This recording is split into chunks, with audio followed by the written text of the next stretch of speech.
আসসালামু আলাইকুম। আপনারা সবাই কেমন আছেন? আশা করি নিশ্চয়ই ভালো আছেন। আমিও ভালো আছি। ঈদের পরে আমাদের গ্রামে বেড়াতে আসলাম। আমাদের গ্রামের পরিবেশ আমাদের গ্রামের পরিবেশ দেখেন ভাই, অনেক সুন্দর। চারিপাশে কিন্তু ধান, আবার বাগান আছে, কলা বাগান আছে, আপনার নারকেল গাছ আছে, বিভিন্ন সবজি বাগান আছে। এখানে কিন্তু দারুণ। আসলে গ্রামে যখন আসা হয় তখন মনে কয় না যে ঢাকায় আবার যায়, কারণ গ্রামের পরিবেশটা এত সুন্দর, এত সুন্দর।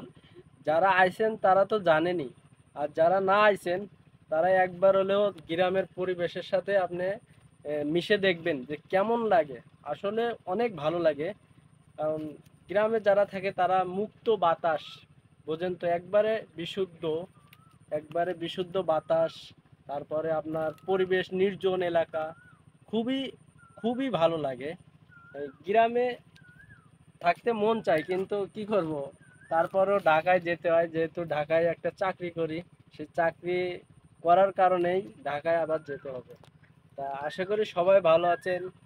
ঈদের ছুটির পরে আইছি। ঈদের দিন হয়তো আসা হয়নি, ঈদের ছুটির পরে আসলাম। তাই আপনারা ভালো থাকবেন, আর দোয়া রইল, আপনারা দোয়া রাখবেন।